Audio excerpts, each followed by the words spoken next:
បងប្អូនសម្លការីមួយឆ្នាំងធំមកបងប្អូនចារបៀបស្លការីរបស់ក្រុមគ្រួសារនាងខ្ញុំ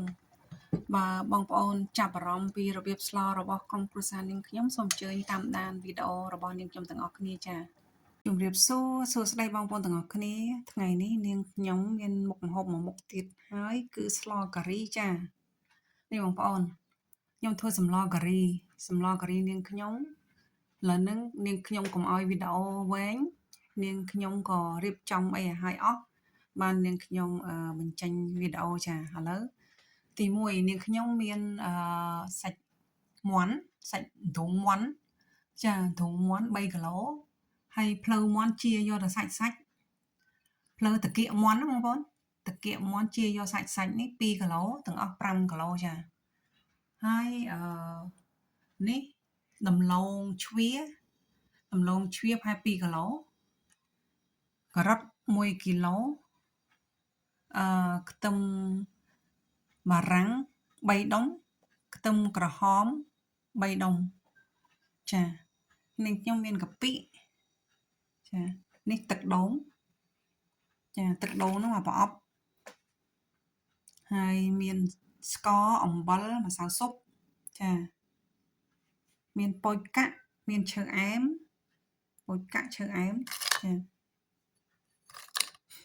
នេះពោចកាក់ប្រហែលជា8 9គ្រាប់ឈើអែម3 4គ្រាប់ប្រហែលជា10គ្រាប់ហ្នឹងពោចកាក់តាមមើលហើយសំខាន់ណាស់គឺជាគ្រឿងការីបងប្អូនចាគ្រឿងការីនេះគឺគ្រឿងការីរបស់ខ្មែរយើងសិតរបស់ខ្មែរបងប្អូនអត់មានប្រើរបស់គេទេមានតែដូងទេរបស់ម៉ាឡេចាហើយនេះគឺជាគ្រឿងបុកមានម្ដេងមានខ្ទឹមមានល្មៀតអីហើយអស់ហើយស្លឹកក្រូចហើយនេះគឺជាទឹកត្រីសមុទ្រ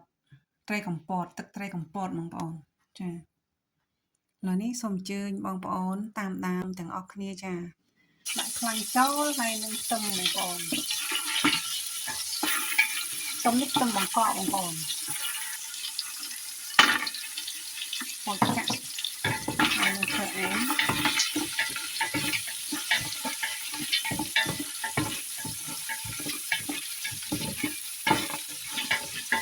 មួយ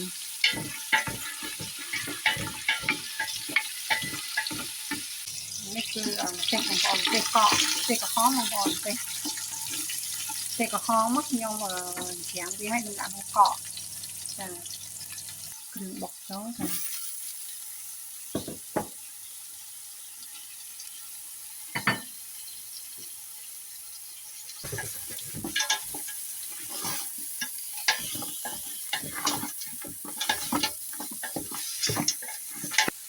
អាហ្នឹងល្អអាហ្នឹងទឹកដូងល្អទឹកដូងហ្នឹងល្អដាក់ទឹកដូងចូលឲ្យបងប្អូន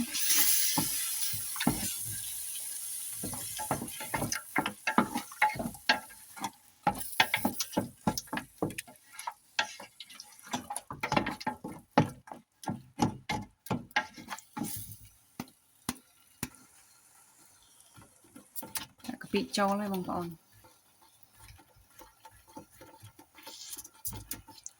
កាពិ2ស្ព្រាបងប្អូនមកស្លឹកក្រូចចូលគ្រឿងហ្នឹងមានសពគ្រប់អស់ហើយបងប្អូនតែខ្ញុំចង់បន្ថែមស្លឹកក្រូចថែមទៀត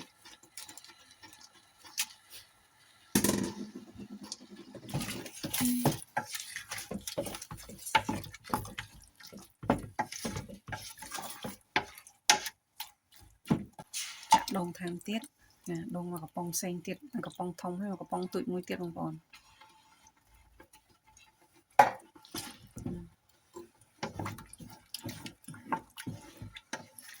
ប៉ុន្តែការីខ្ញុំអត់ប្រើសណ្តែកដីណាបងប្អូនការីខ្មែរចូលហើយបងប្អូនគ្រឿងការីយើងគ្រឿងការីទិញរបស់ខ្មែរយើង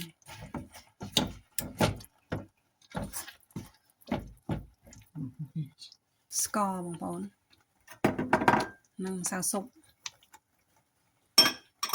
តិចទេបានមើលដូចច្រើនតែបន្តិចទេបងប្អូនប្រហែលជាមួយស្ព្រាឯង ឆ្នាំងធំទាំងអីឆ្នាំងបងឆ្នាំងធំ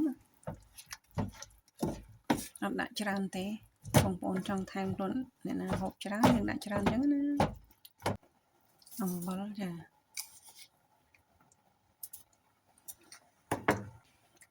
ដាក់ទឹកត្រីកំពតចូលបងប្អូន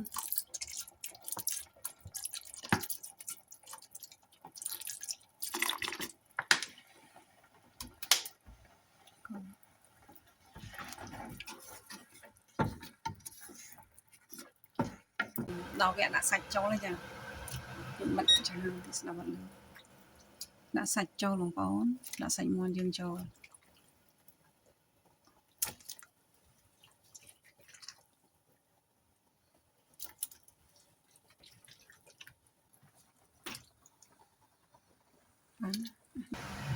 ដាក់សាច់ពេញម៉ាត់ដែរបងប្អូនអើយ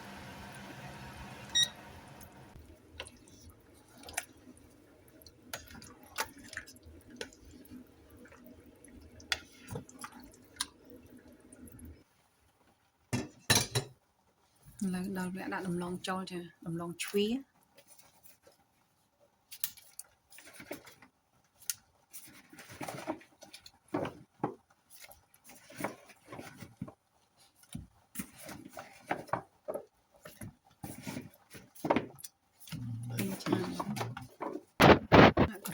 ដាក់ក្រូចចូល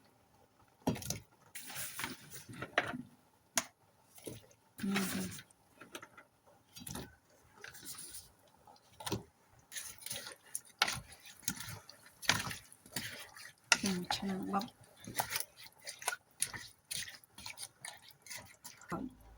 បងប្អូនចាក់ទឹកចូលចា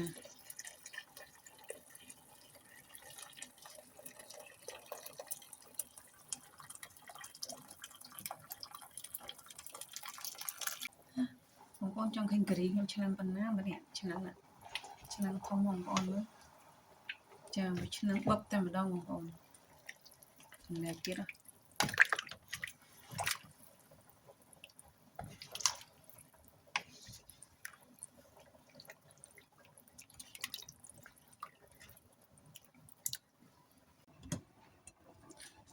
បងប្អូនការីយើងនេះបងពុះហើយឥឡូវហ្នឹងចុងក្រោយនេះខ្ញុំដាក់ខ្ទឹមបារាំងសខ្ទឹមសខ្ទឹមបារាំងកសនិងខ្ទឹមបារាំងក្រហមបងប្អូនចូល